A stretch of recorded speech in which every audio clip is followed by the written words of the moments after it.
आरक्षण coaching centre Keenjhar में आपका स्वागत है।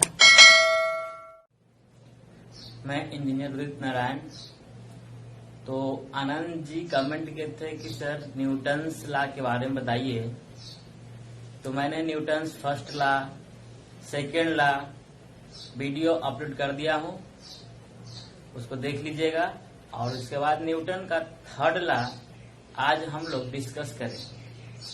तो न्यूटन का थर्ड लॉ बोलता है कि जितना एक्शन होगा उसका अपोजिट में रिएक्शन होगा। अपोजिट में यानी कि क्रिया के बराबर विपरीत प्रतिक्रिया। इसको अगर अंग्रेजी में बोला जाए तो each and every action has equal and opposite reaction. मतलब कि जितना हम लोग क्रिया करेंगे उतना ही प्रतिक्रिया देगा, लेकिन विपरीत प्रतिक्रिया देगा। अगर मान लिया जाए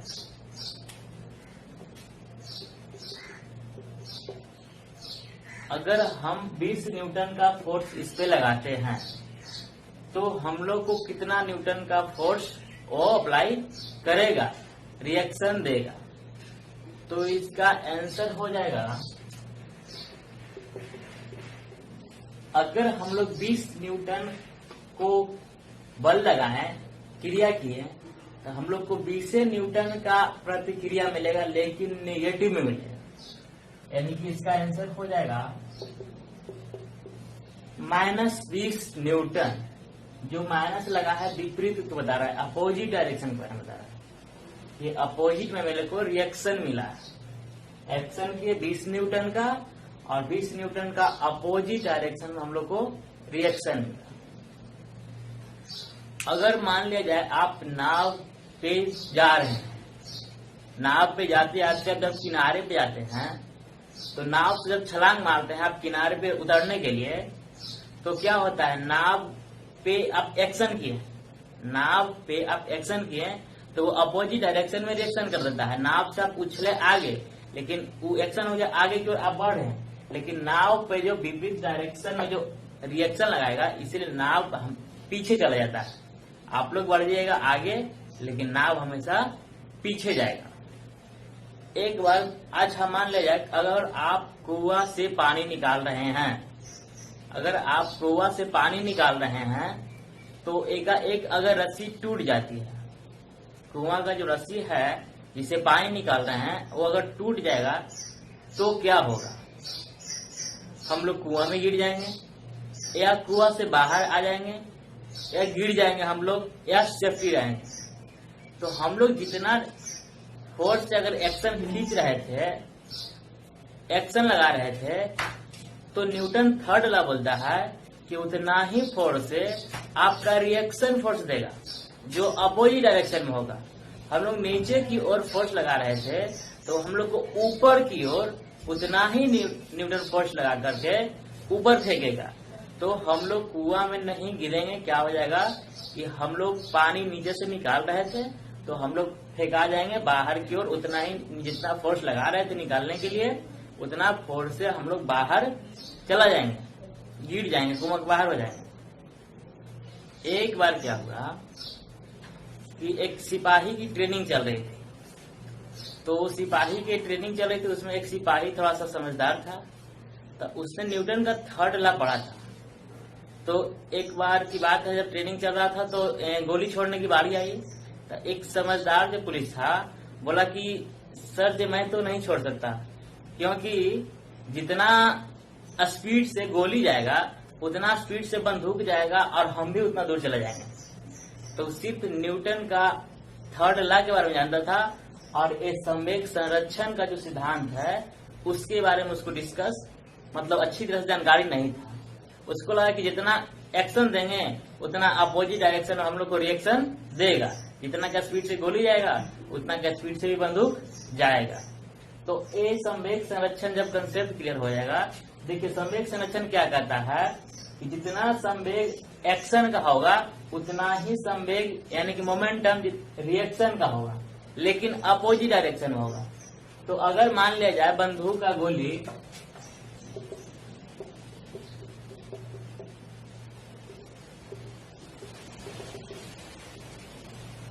दोनों का संवेग मान मोमेंटम, दोनों का अगर मोमेंटम बराबर है तो ऐसा नहीं ना है कि मान लिया जाए बंदूक का मास तो ज्यादा रहता है, मान लिया जाए कि 5 केजी का है और ये बंदूक कितना झटका से पीछे जाएगा।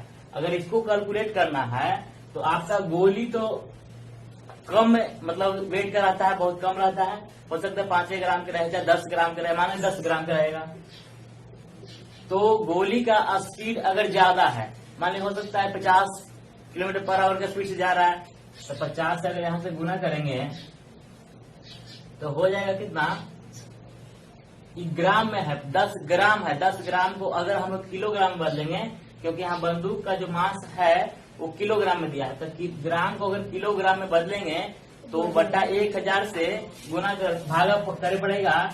अगर 1000 से आप भागा करते हैं तो 2 जीरो से 2 जीरो खत्म, एक कितना बार है 5 दूना 10, यानी कि v का जो वैल्यू आ गया 5v बराबर 1/2, तो यहाँ से v बराबर हो जाएगा 1/2 गुना 5, यानी कि v बराबर 1/10 मीटर पर सेकेंड, यानी कि 0.1 मीटर पर सेकेंड।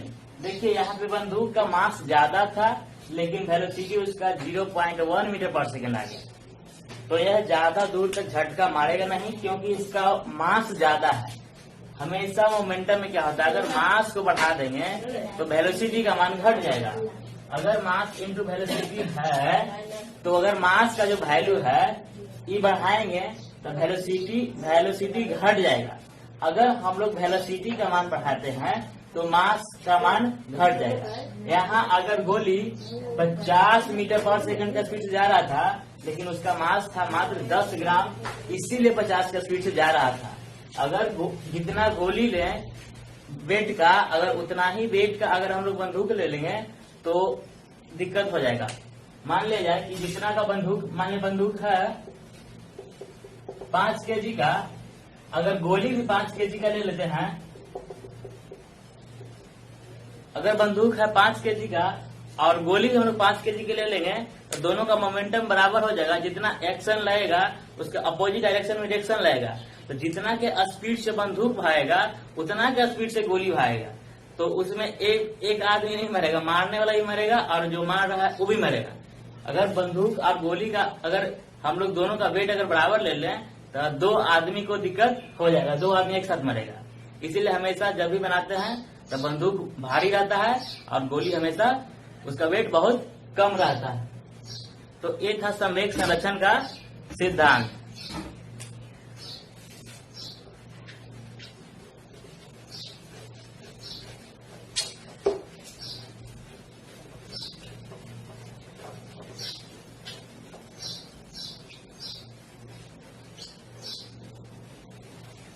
अगर रॉकेट की बात किया जाए, रॉकेट की, तो अगर रॉकेट को अगर ऊपर भेजना है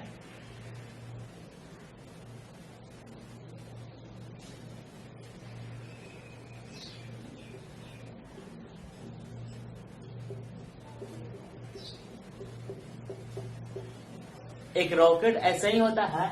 रॉकेट में आदमी नहीं जाता है, रॉकेट में आदमी नहीं जाता है, सेटयान से आदमी जाता है, सेटयान से आदमी जाता है। रॉकेट से सिर्फ सैटेलाइट जाता है जो अंतरिक्ष में जाकर वह रुक जाता है। तो अगर हम लोग रॉकेट का सिद्धांत पढ़ें कि रॉकेट कैसे भेजा जाता है, तो रॉकेट में क्या होता है कि ये ऊपर यहां से जब स्टार्ट होगा तो कुछ डिस्टेंस तक हम लोग को ऑक्सीजन मिलता है, कुछ डिस्टेंस तक ऑक्सीजन मिलता है, उससे फ्यूल जलते रहता है और कुछ डिस्टेंस के बाद हम लोग को ऑक्सीजन वहां नहीं मिलता है, इसलिए हम लोग रॉकेट में ऑक्सीजन लेके जाते हैं। तो अगर मान लिया जाए जितना वेट, अगर कोई भी मोमेंटम है, मास इंटू वेलोसिटी है, तो अगर मास घटेगा तो ऑटोमेटिक है कि वेलोसिटी बढ़ जाएगा, यानी कि इधर मान घटेगा तो वेग का मान बढ़ेगा।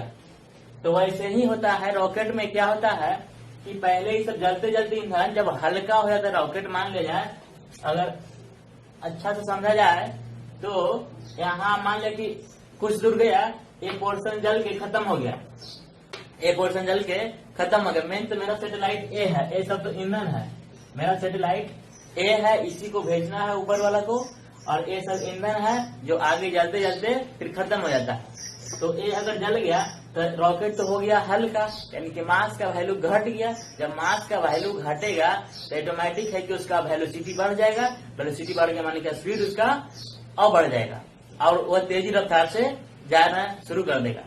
अगर थोड़ा देर कुछ देर बाद इतना भी इंजन अगर ईंधन खत्म हो गया, यहाँ भी ईंधन खत्म हो गया, तो क्या होगा, यहाँ भी अगर ईंधन खत्म हो गया तो मास और हल्का हो गया। जब मास और हल्का हो जाएगा तो क्या होता है कि वेलोसिटी और तेज हो जाती है, उसका वेलोसिटी और तेज हो जाती है। जितना ऊपर जाती है उतना और उसका स्पीड बढ़ जाता है, क्योंकि इसका मास का वैल्यू है जो घट रहा है। अगला फेज में देखते हैं कि ये सब ईंधन रहता है, तो ये सब अगर भी खत्म हो जाए तो ये जो बचेगा उसका यानी कि हाईएस्ट स्पीड सबसे ज्यादा होगा। तो सबसे ऊंचाई पे जाते हैं तो वहां पे रॉकेट का जो स्पीड है सबसे ज्यादा होता है, क्योंकि वहां पे रॉकेट का जो मास है वह सबसे कम होता है। सबसे ऊपर जाने पे रॉकेट का मास कम होता है, इसलिए उसमें सबसे ज्यादा वेलोसिटी होता है। जब रॉकेट स्टार्ट होती है तो उसमें उसके पास बहुत सारा मास होता है, इसलिए उतना स्पीड नहीं पकड़ पाता है। लेकिन जैसे जैसे इंजन जलता है रॉकेट हल्का हो जाती है, रॉकेट हल्का होगी तो क्या होगा कि वेलोसिटी का मान बढ़ेगा। एक था रॉकेट का सिद्धांत, तो रॉकेट जाता है संवेग संरक्षण के सिद्धांत पर। अगर मान ले जाए हम पटाखा उड़ाके ले लें, अगर पटाखा ले लें तो पटाखा भी वैसे ही फूटता है। जैसे एक आसमान तारा है,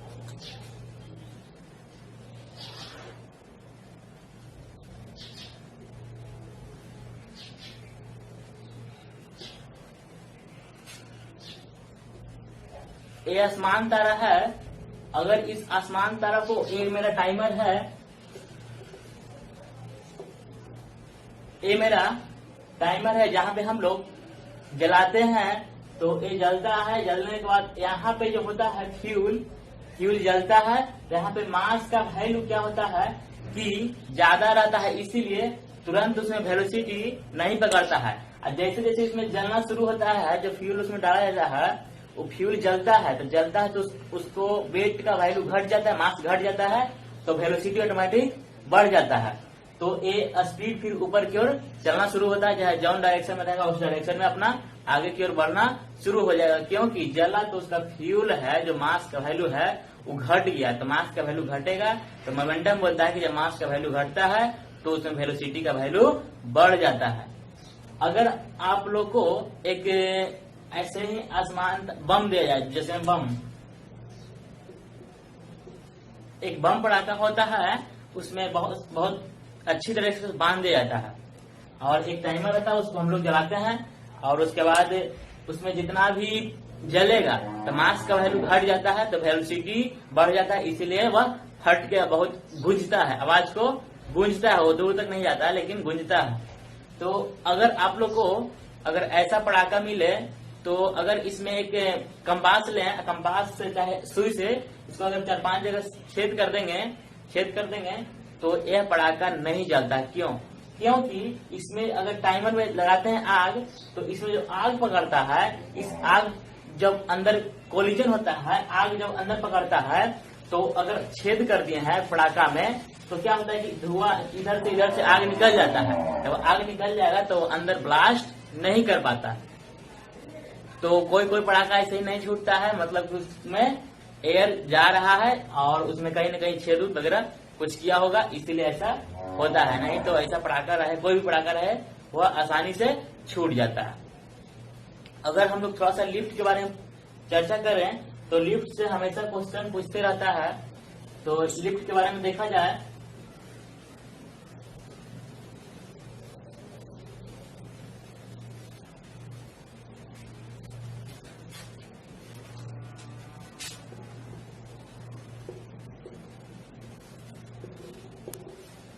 अगर हम लोग लिफ्ट के बारे में देखा जाए, पहले से हम लोग को वीडियो, साउंड वगैरह हर चीज में इम्प्रूवमेंट हुआ है। तो एक लॉकडाउन की वजह से मार्कर नहीं ला रहे थे, आज मार्कर भी आप लोग के साथ देख रहे हैं, एक अच्छा क्वालिटी का मार्कर भी है। तो इस वीडियो जितना भी हो सके आप सब्सक्राइब कर लीजिएगा, और जितना आगे बढ़े आपसे मदद हो हमको मदद करिए तो आपको भी मदद करेंगे। आज जो भी टॉपिक में दिक्कत हो टॉपिक कमेंट में लिख दीजिएगा कि सर ये टॉपिक के बारे में थोड़ा सा डिस्कस कर दीजिए, तो टॉपिक मैं डिस्कस कर दूंगा।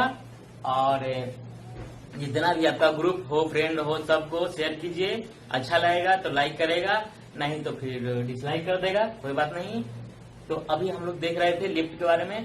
तो लिफ्ट में क्या होता है कि लिफ्ट का अगर मान लिया जाए एक समान वेग से, अगर लिफ्ट एक समान वेग से ऊपर जा रहा है तो व्यक्ति का जो मास होगा, भार होगा, वेट, मान लीजिए आप लिफ्ट में जा रहे हैं और एक वेट तौलने वाला मशीन उसमें रखे हैं, तो अगर एक समान वेलोसिटी से, वेग से अगर ऊपर जाएं चाहे नीचे आए तो उसमें वेट में कोई परिवर्तन नहीं होता। आप लोग को शौक लगा होगा कि गलत बता रहा है कि एक समान वेग से ऊपर जाता है तो बढ़ जाता है, लेकिन नहीं, एक समान वेग बोला मैंने, वेलोसिटी के बारे में बताया मैंने, एक्सेलरेशन के बारे में नहीं बताया। तो बोल रहा हूं कि अगर समान वेग से जाता है ऊपर या नीचे, समान वेग से अगर लिफ्ट ऊपर चाहे नीचे जाता है तो व्यक्ति का भार में कोई परिवर्तन नहीं होता है।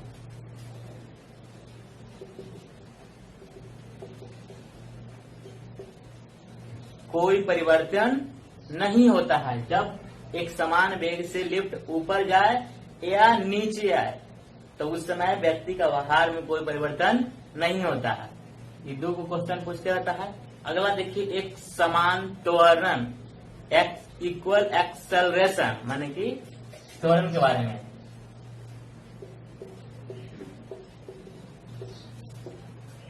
अगर एक समान त्वरण रहे, टाइम के साथ साथ उसका वेलोसिटी बढ़ते जाए, इसको बोलते हैं समान त्वरण। और समान वेग माने कि उसका वेलोसिटी फिक्स है कि 10 मीटर पर सेकंड के वेग से ऊपर जा रहा है तो 10 मीटर पर सेकंड के वेग से ऊपर जाएगा, उसका स्पीड बढ़ेगा नहीं। लेकिन अगर स्पीड टाइम के देखते हुए अगर स्पीड बढ़ता है तो उसको बोलते हैं एक समान त्वरण। त्वरण और वेग में भी यहाँ डिफरेंस, एक समान त्वरण और एक समान वेग में डिफरेंस आप लोग को बुझाया होगा कि एक समान वेग बोलता है कि जितना स्पीड से आप जा रहे हैं ऊपर चाहे नीचे उतना ही स्पीड से रहिए, कांस्टेंट स्पीड उसमें रहिए। लेकिन एक समान त्वरण बोलता है कि इसमें टाइम के साथ साथ वेलोसिटी का मान बढ़ता है या घटता है। टाइम के साथ साथ वेलोसिटी का मान बढ़ता है, इसीलिए बोलते हैं एक समान त्वरण। तो लिफ्ट क्या होता है, एक समान वेग से ऊपर चाहे नीचे जाएगा तो उसमें भार में कोई परिवर्तन नहीं होता है। अगर वही एक समान त्वरण से अगर लिफ्ट ऊपर की ओर जा रहा है, अगर एक समान त्वरण से लिफ्ट ऊपर जा रहा है तो इसका भार का वैल्यू ऊपर होगा, या ऊपर होगा यानी कि बढ़ेगा। ऊपर जा रहा है तो भार भी ऊपर होगा यानी कि बढ़ेगा, बढ़ेगा, ऊपर होगा। तो याद करने का एक ट्रिक भी हो गया कि ऊपर जा रहा है तो ऊपर होगा यानी कि बढ़ जाएगा। और एक समान त्वरण से लिफ्ट जब नीचे की ओर आती है तो उसमें बैठा व्यक्ति का भार घट जाता है।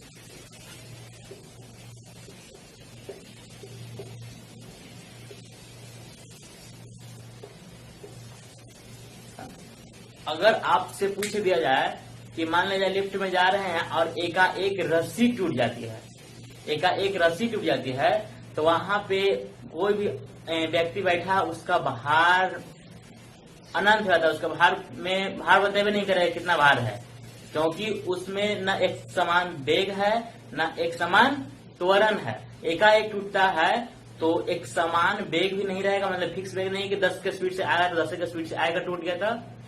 और ऐसा भी नहीं है कि टाइम के साथ धीरे धीरे बढ़ता है, नहीं, एकाएक बढ़ जाता है स्पीड, इसलिए उसमें वेट का वैल्यू नहीं बताता है कि कितना वेट आपका है। यानी कि रस्सी टूट गया, आप लिफ्ट में हैं तो आप अगर देखिएगा वेट पे तो आपका वेट वहां पे नहीं बताएगा। ये था न्यूटन के थर्ड लॉ और संवेग संरक्षण के सिद्धांत के बारे में, जो आप लोग को न्यूटन के थर्ड लॉ के बारे में डिस्कस यानी कि जानकारी अच्छी तरीके से हो गया होगा। और ये सब जो भी एग्जाम्पल आगे बताए हैं वो सब एग्जाम्पल हमेशा पूछते रहता है, कहीं ना कहीं आपको पूछ ही देगा कि इसके बारे में नाव गिरेगा, नाव से आदमी चलता है तो नाव किधर की ओर जाएगा, चाहे कुआं से पानी निकाल रहा है अगर रस्सी टूट जाए कुआं वाला तो आदमी कहाँ पे जाएगा। एक व्यक्ति है बताए थे क्या कि बंदूक नहीं चला रहा था सिपाही, तो उसके बारे में भी बताया कि जो मोमेंटम होगा, जो मोमेंटम बराबर होता है, मोमेंटम निकालने के लिए बताए थे कि एम भी बराबर माइनस एम भी, अपोजिट डायरेक्शन में अपोजिट के लिए यहाँ पे माइनस का साइन लगा है। अगर ऐसा क्वेश्चन मोमेंटम से पूछ दे तो हम लोग आसानी से इसको बना लेंगे। अगर कोई भी प्रॉब्लम ना बने मोमेंटम से, Newton first law second law, तो इसको डिस्कस कर भेजिएगा कमेंट में कि सर ये प्रॉब्लम है, ये नहीं बन रहा है। आप लोग प्रॉब्लम बनाइएगा जो भी क्लास में होंगे वो क्लास का। और ये था न्यूटन का थर्ड लॉ, जो क्रिया के बराबर विपरीत प्रतिक्रिया। विपरीत हमेशा ध्यान रखना है, माइनस लगेगा। एक क्वेश्चन भी कराए थे कि 20 न्यूटन का अगर फोर्स लग रहा है तो 20 न्यूटन का ही फोर्स लगेगा, लेकिन माइनस में उसका रिएक्शन मिलेगा। माइनस में यानी कि हड़बड़ में मार देना कि 20 न्यूटन का फोर्स लग रहा है तो क्रिया के बराबर विपरीत प्रतिक्रिया, यानी कि 20 न्यूटन का फोर्स उसमें लगेगा नहीं। जब भी वैल्यू आएगा उसका जो आएगा माइनस में आएगा, क्योंकि वो अपोजिट डायरेक्शन में रिएक्शन फोर्स लग रहा है। तो यही था मेरे न्यूटन का थर्ड लॉ का कंसेप्ट आपको पूरा क्लियर हो गया होगा। तो आगे